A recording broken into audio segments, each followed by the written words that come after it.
Número 5. Hemos llegado a este capítulo y quiero leer con usted del versículo 1 al versículo 5. Sin embargo, no vamos a hablar o no vamos a estudiar del 3 al 5, sino quizás, si Dios quiere, solo del 1 y el 2. Pero este segmento nos da la idea más clara de qué es lo que el apóstol está escribiendo aquí en este tramo de la carta a los Romanos. Romanos 5, del versículo 1 al 5. Leo con usted, dice: por tanto, comienza diciendo, por tanto, habiendo sido justificados por la fe, tenemos paz para con Dios por medio de nuestro Señor Jesucristo, por medio de quien también hemos obtenido entrada por la fe a esta gracia en la cual estamos firmes y nos gloriamos en la esperanza de la gloria de Dios. Y no solo esto, sino que también nos gloriamos en las tribulaciones, sabiendo que la tribulación produce paciencia, y la paciencia carácter probado, y el carácter probado esperanza. Y la esperanza no desilusiona, porque el amor de Dios ha sido derramado en nuestros corazones por medio del Espíritu Santo que nos fue dado. Comienza esta parte de la carta con una declaración que deja como dicho, como sentado el argumento que ha estado haciendo el apóstol Pablo desde el capítulo 1 al capítulo 5, que básicamente es la segunda frase del versículo 1, después de decir por tanto, es como por lo anteriormente dicho, por todo lo que hemos ya hablado, de que Abraham fue justificado por fe, no por obras, de que recibió esa justificación porque le creyó a Dios aún siendo incircunciso, sin haber recibido la ley, Dios le dio la promesa y porque él lo creyó, es decir, Abraham creyó la promesa, entonces Dios lo justificó. Porque el hombre es malo y porque no puede alcanzar su justificación por medio de la ley, porque la ley es perfecta y el que viola un solo de esos mandamientos es como que haya violado toda la ley, porque es un regalo de Dios y no es por ninguna obra humana, porque es imposible que los hombres puedan alcanzar esa perfección. Todo lo que anteriormente se ha dicho, entonces Pablo viene y dice, por tanto, como declarando ya como un argumento probado, y dice, por tanto, habiendo sido justificados, y vea esa frase, por favor, es muy importante, no dice, por tanto, no dice, siendo justificados, o tampoco dice, por tanto, seremos justificados, sino que dice, por tanto, habiendo sido justificados. En otras palabras, ya se ha efectuado la justificación. No es un acto que se vaya dando porque todavía no se ha logrado, sino que ya se hizo. Por medio del sacrificio de Jesús, ya nos ha justificado. Y cuando digo nos ha justificado es a todos aquellos que creen. Es lo que el apóstol está hablando ahí. Por tanto, habiendo sido justificados por la fe, tenemos paz para con Dios por medio de nuestro Señor Jesucristo. Eso es lo que está declarando. Por eso dice, por tanto, por lo anteriormente dicho, esto es una realidad, que somos justificados por la fe por medio de nuestro Señor Jesucristo. Pero antes de que se diga que somos justificados, dice, por tanto, habiendo sido justificados por la fe, tenemos paz para con Dios. Alguien quizá podrá decir en algún momento, bueno, yo no estoy peleando con Dios para que tenga que hacer las paces con Dios. Y digo no de usted que ya tiene un conocimiento de lo que es el Evangelio de Cristo, pero Hablo de usted y de mí antes de conocer el Evangelio de Cristo. Hablo de las personas que no han sido alcanzados por Dios. Hablo de aquellas personas que quizás creen que no tienen ningún pleito, ningún lío con Dios. Cuando aquí habla de paz, tenemos que pensar en lo contrario de paz. ¿Qué es lo contrario de paz? Sino guerra. Cuando no hay paz, es casi seguro que hay guerra, a diferente dimensión, pero hay guerra. Imagínese usted tener guerra con Dios. Imagínese usted estar peleando con Dios. Imagínese usted estar de enemigo de Dios. Son palabras mayores que ninguno de nosotros quizá lo concibe porque es algo inconcebible. ¿Cómo voy a estar yo de enemigo con Dios? ¿Cómo voy a estar yo peleando con Dios? ¿Cómo voy a estar yo en contra de Dios? Sin embargo, le recuerdo que no fue Pablo, no fue Pedro, no fue Juan, no fue Santiago, ninguno de los apóstoles, sino fue el mismo Señor Jesús que dijo, el que conmigo no es, ¿qué dijo? Contra mí es. ¿Lo dijo o no lo dijo Jesús? El que conmigo no es, contra mí es. Otra expresión que Jesús dijo, que tenemos que en un momento abrir nuestro corazón a que es una verdad escritural, es que dijo, no creáis que he venido a traer paz. ¿Ya su mente está corriendo a esas palabras? ¿Qué es lo que dijo Jesús? No penséis que he venido a traer paz, sino he venido a traer guerra, espada, ¿verdad?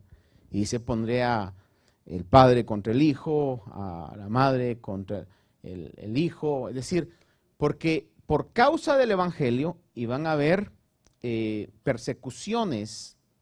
Me recuerdo haber escuchado, quizás usted ha escuchado por su parte alguna situación igual, pero un familiar que cuando él se hizo cristiano dice que sus papás le dijeron, ya no eres más mi hijo, así, ya no eres más mi hijo, olvídate, te desheredé. A ese punto llega a veces el riesgo de poder tomar la fe cristiana.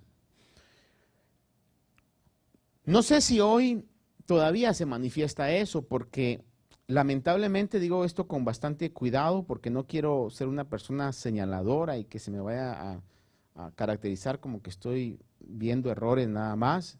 Dios me libre de eso, pero tampoco puedo quedarme callado a una realidad que vivimos en el mundo. Pero el evangelio hoy está bastante contaminado. Y entonces muchas veces ser cristiano ahora como que es cool. Como que es lo que está de moda, ¿verdad? O sea, pero lo que sucede es que mucho de ese cristianismo es un cristianismo sin una identificación clara de la doctrina cristiana. No hay a veces una definición entre blanco y negro, no hay una definición entre luz y tinieblas, sino se es medio gris, medio blanco, ni claro ni oscuro, sino claro oscuro. O sea, y así pues vamos a caer en lo que el Señor habló a una de las iglesias de Apocalipsis, que dijo, y lo dijo o no lo dijo Dios, preferiría que fueras frío y no tibio. Entonces vea cómo Dios en este sentido marca ese principio que Jesús dijo, el que conmigo no es, contra mí es.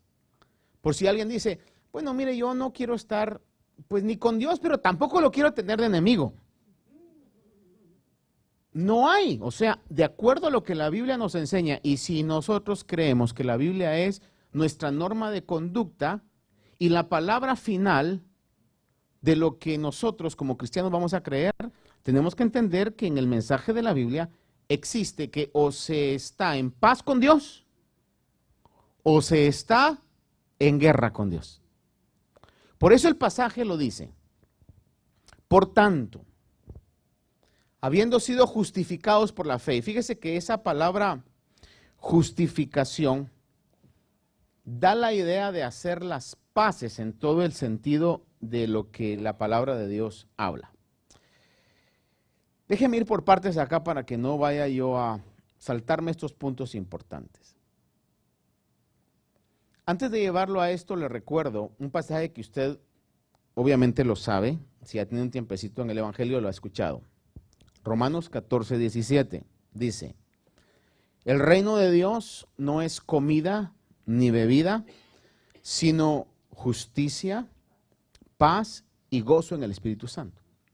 Tres elementos que en el libro de Romanos, y obviamente pues ahí está este pasaje, lo vamos a ver. El reino de los cielos sin justificación es imposible alcanzarlo.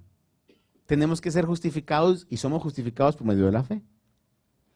El reino de los cielos sin tener paz con Dios es imposible alcanzarlo.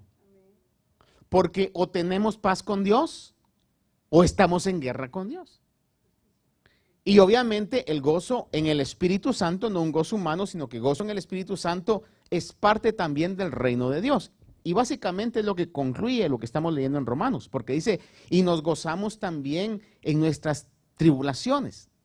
Eso solamente se puede alcanzar cuando hay un gozo que es en el Espíritu, que no es por el medio ambiente donde estamos o porque todo está muy bien, entonces estamos nosotros con paz y con gozo.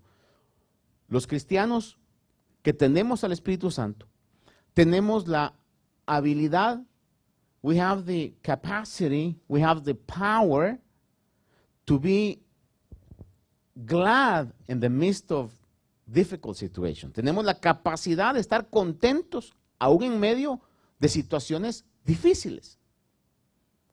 ¿Cómo se manifiesta eso? No lo sé. Y en muchas oportunidades, ni siquiera cuando hemos estado pasando eso, ni siquiera es necesario entenderlo, sino que simplemente es una verdad que se manifiesta en nosotros. ¿Por qué razón? Creo que es en parte porque tenemos una esperanza maravillosa que sobrepasa lo humano, que sobrepasa los valores que el mundo anda persiguiendo. Son valores espirituales que nos dan gozo en medio de las tribulaciones.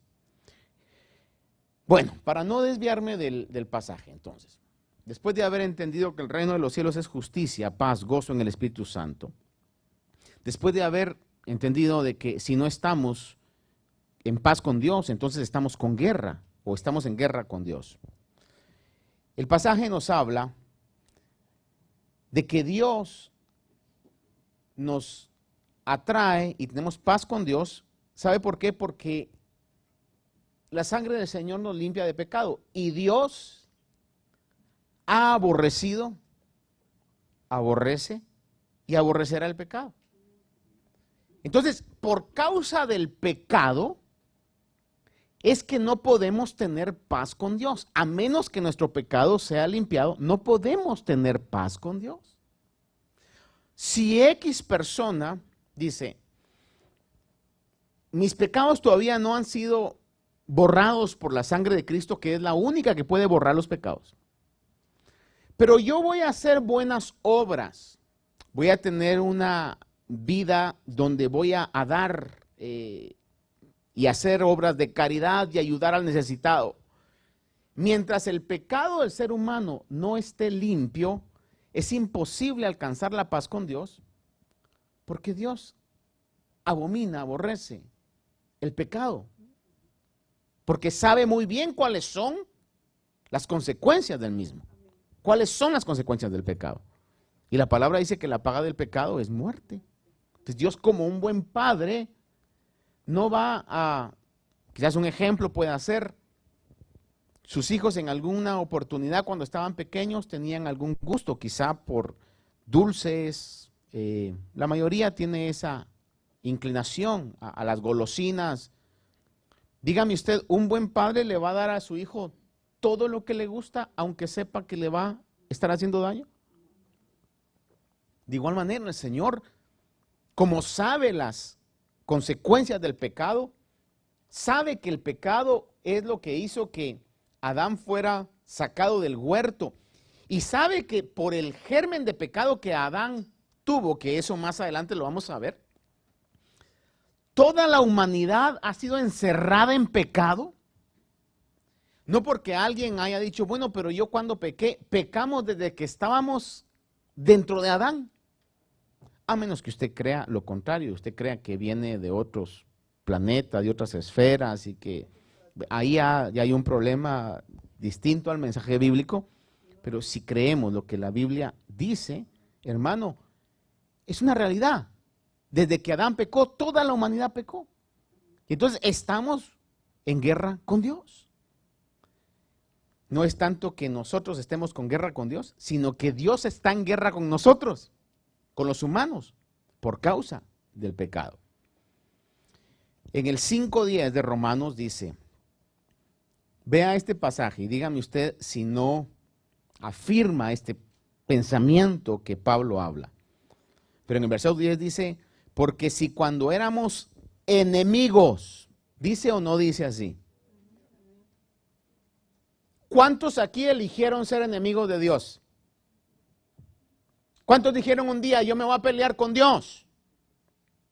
Yo hoy declaro guerra con Dios. ¿Cuántos se unen conmigo? A ver, todos aquellos que querramos ser enemigos de Dios. Solo un loco. O la Biblia es mentira, y lo digo con mucho temor aquí, o la Biblia es mentira, o esta eterna verdad va más allá de nuestro entendimiento. Pero dice en Romanos 5:10, porque cuando éramos, ¿qué dice, hermano? Podemos pelear, si usted se pelea con la Biblia, ya usted, pero ahí dice que antes, aunque nosotros no hubiéramos elegido, no hubiéramos querido, éramos enemigos de Dios. Ahora, lo maravilloso es que dice que cuando éramos enemigos de Dios, fuimos reconciliados con Dios por medio de la muerte de Jesucristo. Pero lo que lo quiero marcar es que la Biblia dice claramente que éramos enemigos de Dios. En el 1:18 de Romanos siempre habla, dice que la ira de Dios se revela desde el cielo contra toda impiedad e injusticia de los hombres. Es decir, que hay una ira de Dios contra la maldad. Eso la Biblia lo dice claramente. Salmo 7:11 le leo, dice, Dios es juez justo y un Dios que se indigna cada día contra el impío. Esa es la naturaleza de Dios. Cuando hay obras de impiedad, la ira de Dios se enciende. Esa es una realidad. Juan 3:36 dice que el que cree en el Hijo tiene la vida, pero el que no obedece al Hijo no verá la vida, sino que la ira de Dios, ve esa frase, sino que la ira de Dios permanece sobre él. Entonces déjeme definir algo. Si alguien no está cubierto con la protección de Jesús, perdonado por su sangre, le hablo lo que la Biblia dice. Dice la Biblia que está viviendo bajo una atmósfera de ira divina. Por eso el Señor Jesús fue claro y determinante cuando dijo, el que no es conmigo, contra mí es. Porque dice que la ira de Dios permanece sobre él. No dice, y la ira de Dios vendrá. Cuando habla, dice, la ira de Dios permanece sobre él, es que ya ha estado. Por eso es que se habla del evangelio y dicen el mensaje de salvación. Alguien puede decir, pero ¿salvación de qué? Amado hermano y amigo, salvos de la ira de Dios. Porque si no estamos protegidos, la ira de Dios permanece sobre nosotros. ¿Cuántos dicen amén a eso, hermano? Es una verdad. En Efesios capítulo 5, versículos 5 y 6, dice, porque con certeza sabéis esto, que ningún inmoral, impuro, avaro, que es idólatra, tiene herencia en el reino de Cristo y de Dios. Que nadie os engañe con palabras vanas, pues por causa de estas cosas, es decir, todo lo que ha dicho ahí de la impureza, la avaricia, por causa de estas cosas, la ira de Dios viene sobre los hijos de desobediencia. Es decir, Dios tiene ira, Dios está airado contra el pecado, Dios no tolera el pecado. De hecho, por causa del tiempo, obviamente no podemos entrar en todos esos detalles, pero en el Antiguo Testamento podemos ver a qué magnitud Dios estaba airado contra el pecado. Y cuando usted mira la ley va a ver a qué magnitud Dios castigaba el pecado. Era una situación determinante, inflexible. En la ley podemos ver que Dios, los juicios que mandaba en contra de aquel que pecaba, eran juicios tremendos. Ahora, por medio del sacrificio de Cristo, hemos obtenido paz. Estábamos en guerra con Dios.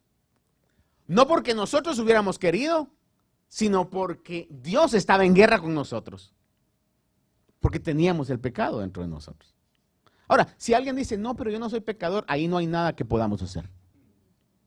Lo primero que debe pasar para que realmente nuestros pecados sean perdonados es reconocer que tenemos pecado. Pero si alguien se considera tan bueno como para poder ganarse el cielo, hermano, ahí no hay nada que se pueda hacer. Sin embargo, dice la Biblia que si decimos que no tenemos pecado, le hacemos a Dios mentiroso y la palabra de Dios no habita en nosotros. Es una verdad. Y Dios no es mentiroso. El que está mintiendo es esa persona que dice yo no tengo pecado. Ahora, el fin de este conflicto de guerra, fíjese que la Escritura lo define como estar reconciliados con Dios. Cuando hay un fin de ese pleito, hay reconciliación. Y la reconciliación se dio por medio del sacrificio del Señor Jesús. Colosenses 1, 21 y 22. Dice, y aunque vosotros antes estabais alejados y erais de ánimo hostil, ocupados en malas obras, sin embargo, ahora Él os ha reconciliado en su cuerpo de su carne, mediante su muerte, a fin de presentaros santos y sin mancha, irreprensibles delante de Él. Le quiero marcar el hecho de que la Biblia claramente habla que por el sacrificio de Cristo hemos sido reconciliados. Ya no más guerra, ahora hay reconciliación. Romanos 5, 10 y 11 dice, porque si cuando éramos enemigos fuimos reconciliados con Dios por medio de la muerte de su Hijo, esto es maravilloso lo que sigue diciendo, mucho más, habiendo sido reconciliados, seremos salvos por su vida. 2 Corintios 5, del 18 al 20, dice, y todo esto procede de Dios, quien nos reconcilió consigo mismo por medio de Cristo, y nos dio el ministerio de la reconciliación, a saber que Dios estaba en Cristo reconciliando al mundo consigo mismo, no tomando en cuenta a los hombres sus transgresiones, y nos ha encomendado a nosotros la palabra de la reconciliación. Por tanto, somos embajadores de Cristo, como si Dios rogara por medio de nosotros, en nombre de Cristo, rogamos reconciliaos con Dios. Ahora, ¿cómo se puede reconciliar el hombre con Dios? Por medio del sacrificio de Cristo. No hay otra manera de reconciliación con Dios. No hay una manera en que alguien diga, no, yo no creo en Jesús, no me venga con esas historias.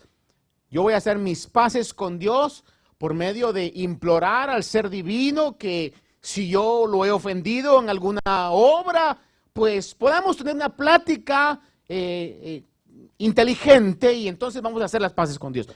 La ley que la Biblia nos enseña, la ley espiritual nos dice que la única manera de poder hacer las paces con Dios o ser reconciliado con Dios es por medio de aceptar que los pecados que yo tengo fueron castigados en la cruz, en la vida del Hijo de Dios, del Cordero de Dios.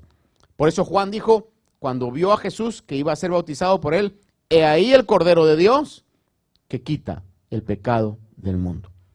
Es el mensaje de la Biblia. Es la única manera de poder estar reconciliado con Dios. No hay ninguna otra forma, según lo que la palabra de Dios enseña. En Romanos 5:2 dice el versículo que estábamos leyendo, por medio de quien también hemos obtenido entrada por la fe a esta gracia, en la cual estamos firmes y nos gloriamos en la esperanza de la gloria de Dios. Quiero que lo leamos una vez más, porque hay 3 puntos aquí que quisiera que quedaran en nuestro corazón escritos. Dice, por medio de quien, hablando acerca de Jesús, hemos obtenido entrada por la fe a esta gracia, en la cual estamos firmes y nos gloriamos en la esperanza de la gloria de Dios. El tener acceso a la persona de Dios en el Antiguo Testamento era algo impensable. El tener acceso, el acercarse a Dios en el Antiguo Testamento era algo inimaginable. Fíjese que cuando el sumo sacerdote entraba a la presencia del Señor, tenía que entrar con una vestidura que pudiera hacer sonido, porque si entraba sin la actitud correcta que Dios pedía, podía ser fulminado al entrar a la presencia de Dios, y de hecho entraba amarrado, porque si ya no oían las campanitas que hacían ruido, tenían que sacarlo, porque la presencia del Señor lo fulminó. Cuando el Señor se revelaba al pueblo de Israel, se revelaba solamente a Moisés. Se revelaba en medio de truenos, en medio de relámpagos. Por favor, quiero que use su imaginación conmigo y vea un monte donde hay truenos, hay relámpagos, hay una nube densa. Moisés está hasta arriba y hay orden: que no se acerquen al monte, que no lo toquen, cuiden a sus animales, porque no va a haber excusa de que hay pobrecita la vaca, hay pobrecito el toro, hay pobrecita la oveja, es un animal, no sabía, tocó el monte. El Señor le dice, porque si a un animal toca el monte, ahí quedó. Esa es la imagen de Dios que hay en el Antiguo Testamento. Y de repente ahora Pablo resulta con un mensaje diciendo que por medio de esta gracia tenemos entrada a la presencia de Dios. En la mentalidad de aquellos que habían sido criados con ese concepto, era algo inimaginable. Eso es imposible. Dios no se manifiesta de esa manera. Pero es lo que está diciendo el Señor, que por medio del sacrificio hemos obtenido entrada por la fe a esta gracia, a este regalo que nos ha dado Dios. En Hebreos capítulo 4, verso 16, déjenme leerle este versículo. Después del sacrificio de Cristo, ahora tenemos entrada a esta gracia.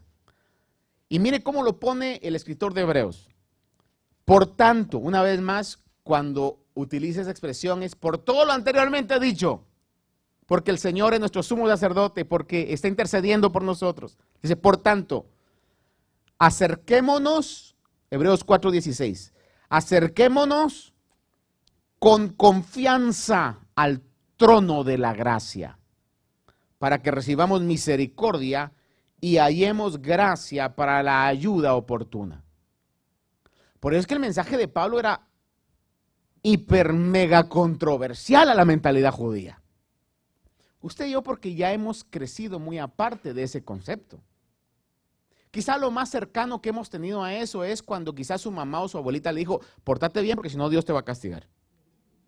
Entonces uno está casi como, ay, no sé, ¿verdad? ¿Cómo será Dios? ¿Cómo castiga a Dios? Pero mi abuelita me dijo, mi mamá me dijo que me va a castigar. Quizás sea lo más cercano que pudiéramos tener a eso. Pero en la mentalidad al pueblo, al cual Pablo le está hablando acerca de Dios, era, ¿cómo que ahora podemos acercarnos con confianza? Pero es lo que está diciendo a los hebreos. Por tanto, acerquémonos con confianza al trono de la gracia, para que alcancemos misericordia, para que alcancemos la ayuda oportuna. Capítulo 10, versículos 19 al 22 de Hebreos. Es importante que le lea esto. 10, 19 al 22 dice, entonces, hermanos, puesto que tenemos confianza para entrar al lugar santísimo, ahí donde el sacerdote moría, si no iba a perfección. Ahí ese sacerdote entraba una vez al año y yo me imagino que no ha de haber sido, mire, ha de haber sido una experiencia, como dicen ahí, agridulce. Imagínensela hoy. Que hay un cuartito por ahí que se llama el lugar santísimo y que es un privilegio entrar una vez al año. Si usted sale de ese cuartito vivo va a poder bendecirnos a todos. Todos nos vamos a poner de pie y le vamos a dar gracias a Dios por su vida, y lo que usted diga va a ser una palabra de bendición para nosotros en todo el año. ¡Qué privilegio más grande! Si lo ponemos solo así, todos diríamos, I wanna go, I wanna go. Yo quiero hacer. Pero si no entra cuentas, entra y no sale. ¿Cuántos todavía dirían, I wanna go? Entonces, era una experiencia. De hecho, fíjese que el sacerdote entraba por suerte. O sea que en cierto sentido había un grupo de sacerdotes, y de esos Dios permitía que uno entrara.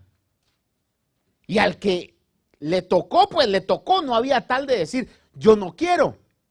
Tenía que hacerlo.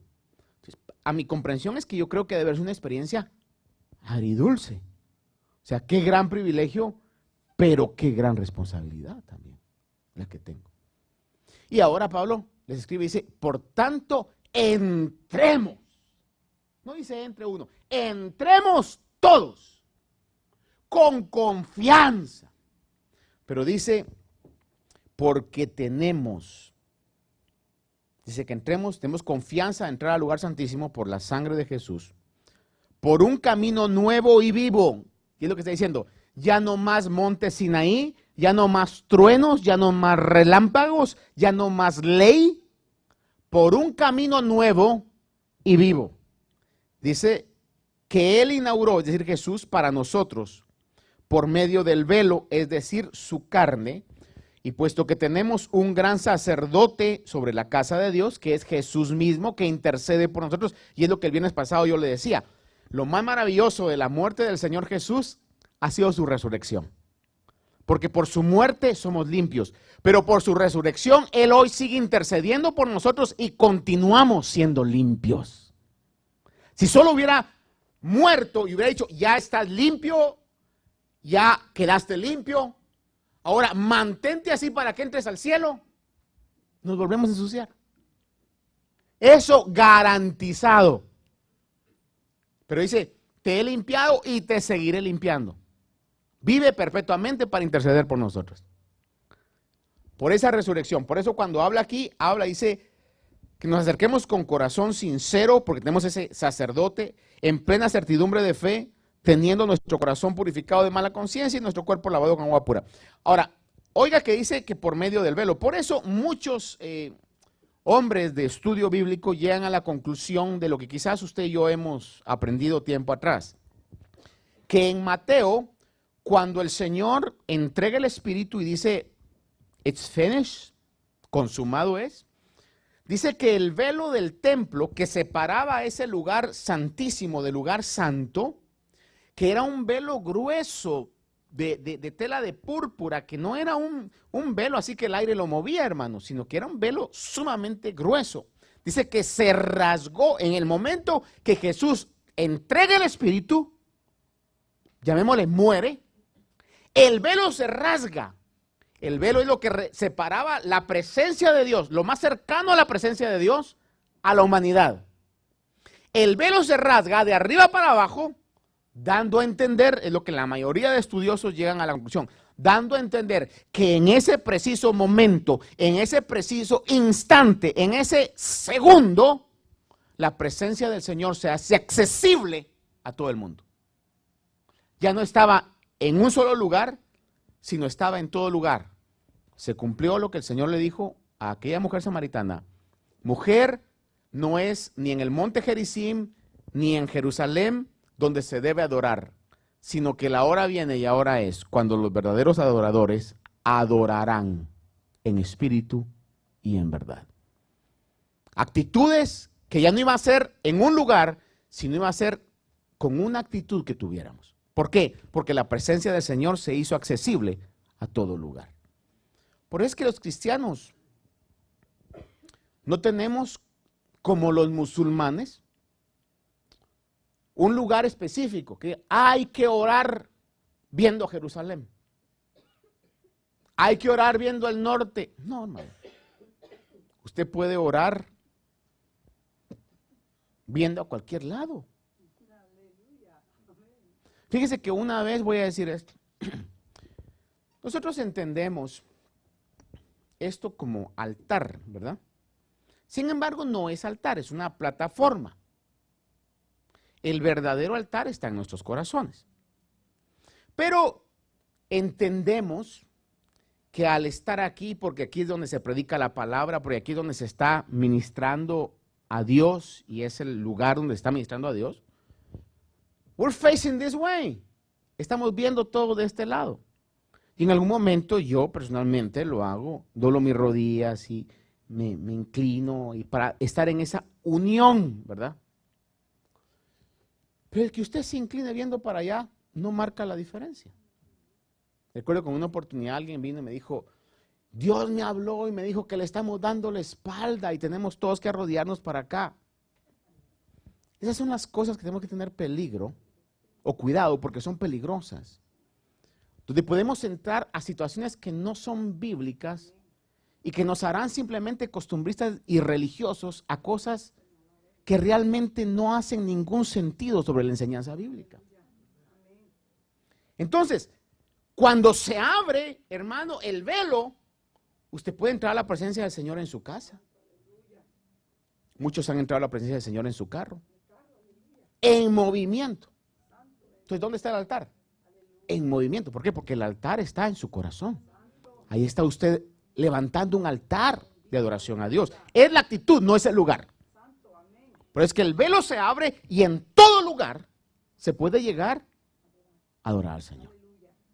¿Cuántos dicen amén a eso? Es la verdad de la palabra del Señor. Se abre el velo y le digo que esto no lo dice Martín Azurdia con su corta mente de entendimiento teológico.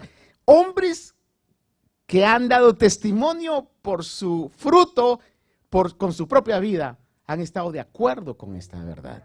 Yo simplemente estoy repitiendo lo que mentes más inteligentes que la mía han dicho antes. El otro punto que habla el capítulo 2, el versículo 2 del capítulo 5 es que no solamente hemos entrado, sino que dice que estamos firmes. Dice, habiendo obtenido entrada a esta gracia, a la cual estamos firmes. Ahora, estamos claros que éramos enemigos de Dios, ¿verdad? Pero ahora estamos reconciliados con Dios. Capítulo 8 de Romanos, versículo 31 al 34. Por favor, si lo puede ver conmigo o si lo ponemos en la pantalla, capítulo 8, verso 31 al 34. De hecho, el capítulo 5, versículo 10, donde dice que éramos enemigos con Dios, la segunda frase dice que éramos enemigos, pero hemos sido reconciliados con Dios por medio de su muerte. Dice, mucho más, dice, habiendo sido reconciliados, seremos salvos por su vida. Ve esa frase y quizás si está ahí, mire, si me puede poner ahí, hermana, por favor, 5:10. Mire, porque si cuando éramos enemigos de Dios, fuimos reconciliados con Dios por la muerte de su Hijo. Recuerde que estábamos en guerra con Dios. O mejor dicho, Dios estaba en guerra con nosotros. Dice, mucho más, para acentuar esto, digámoslo todos nosotros, mucho más. Mire, habiendo sido reconciliados, seremos salvos por su vida. Quizá alguien puede decir, entonces ¿en qué quedamos? ¿Somos o no somos salvos? Fuimos reconciliados, dice, seremos salvos por su vida. ¿Por qué? Por la intercesión perpetua que el Señor está haciendo. Y déjeme ponerle la conclusión desde ya a este segundo punto, pero es importante. Si Dios nos amó cuando estábamos muertos en delitos y pecados, porque la Biblia lo dice así. Si Dios nos amó estando, hermano, perdidos, le pregunto, ¿no nos va a amar ahora que estamos ya limpios y porque tengamos alguna mancha de vez en cuando, porque de que las tenemos, las tenemos? Le pregunto yo, ¿no nos ama el Señor o nos debería amar más si nos amó cuando no servíamos para nada? Por eso cuando el Señor intercede, es motivado por su gran amor, hermano. Es importante entender eso. Por eso en Romanos 8, 31 al 34 dice, entonces, ¿qué diremos a esto? Si Dios está por nosotros, ¿quién estará contra nosotros? El que no eximió, esa palabra eximió es el que no escatimó, muy bien, gracias. Dice, el que no escatimó, el que no tuvo como algo que no podía dar, ¿no? El que no eximió o escatimó a su propio Hijo, sino que lo entregó por nosotros, ¿cómo no nos concederá también con Él todas las cosas? Y dice, ¿quién acusará a los escogidos de Dios? Dios es el que justifica. ¿Quién es el que condena? Cristo es el que murió, sí, aún más el que resucitó, el que además está a la diestra de Dios, el cual intercede por nosotros. Cuando leemos este pasaje, le pregunto y regrese conmigo a Romanos 5:10. Por eso dice, si hemos sido justificados por su muerte, mucho más seremos salvos por su vida. ¿Por qué razón? Porque Él está intercediendo por nosotros. ¿Sí me explico, hermano? Importantísimo poder saber eso, porque en Romanos 8 dice, ¿quién acusará a los escogidos de Dios? Y estoy convencido que en alguna oportunidad muchos cristianos han tenido esa acusación. Primeramente viene del diablo.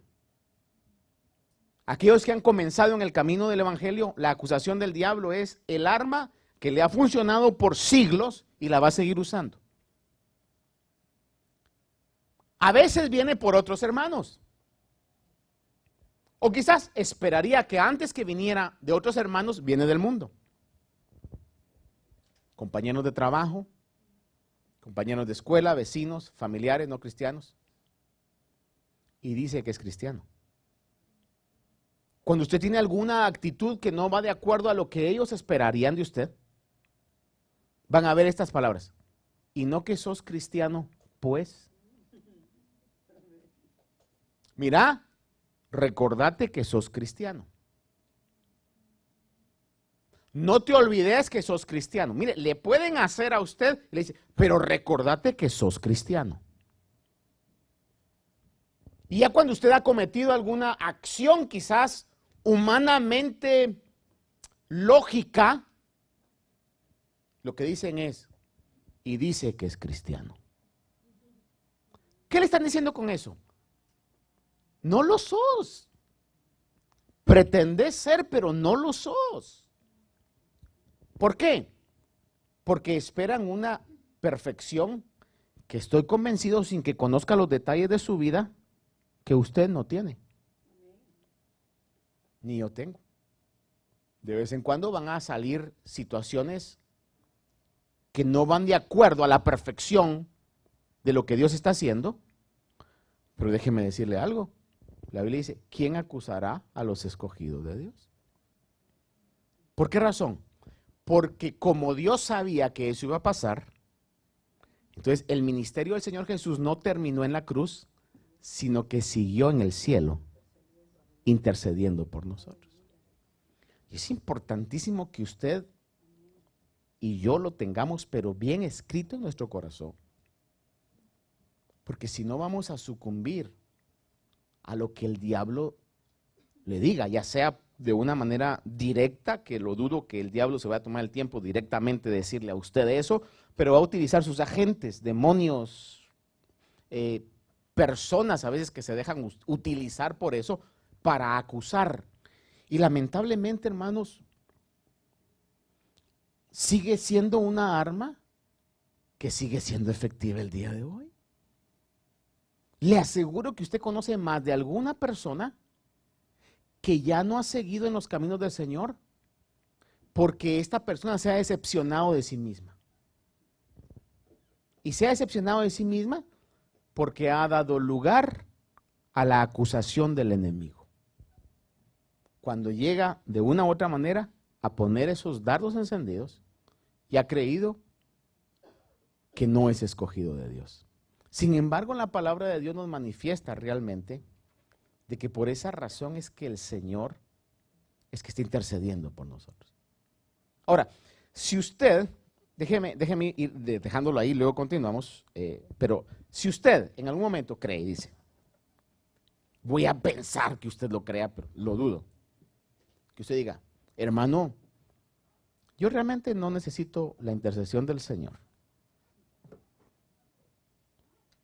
Entonces no habría razón por la cual estar agradecido con Dios porque Él continúa su ministerio de intercesión por nosotros. Pero yo sí necesito la intercesión del Señor y estoy agradecido por la intercesión del Señor. Y por esa razón es que no puede haber acusación del enemigo porque el único que podría acusarme es Dios. Y Dios no me acusa porque Jesús está intercediendo por nosotros. Obviamente a todo esto tenemos que entender de que eso no es licencia para pecar. Que eso no es, Pablo lo dice más adelante, eso no es la gracia de Dios. ¿Pecaremos para que la gracia abunde? De ninguna manera. Conforme nosotros vamos conociendo la misericordia, el amor y la bondad de Dios, por lo que Él ha depositado en nosotros de su Espíritu, comienza a generar en uno acciones buenas. En algunos quizás se note más, en algunos quizás se note menos, quizás de acuerdo a la obediencia, en algunos se manifieste más o menos, pero en los genuinos hijos de Dios comienzan a generar acciones buenas, porque para eso nos salvó el Señor. Por lo que Él ha hecho, comenzamos a tener buenas acciones. Pero bueno, déjeme dejarlo ahí. Por tanto, dice, habiendo sido justificados por su gracia, tenemos entrada, o por su sangre, habiendo sido justificados por su sangre, tenemos entrada a esa gracia en la cual estamos firmes y nos gloriamos en la esperanza de la gloria de Dios. Amén. Padre, te doy gracias esta noche y no me cansaré, Señor, en lo que puedo entender de tu palabra, no me cansaré, Señor, de darte gracias. No solamente por lo que tú has hecho en la cruz,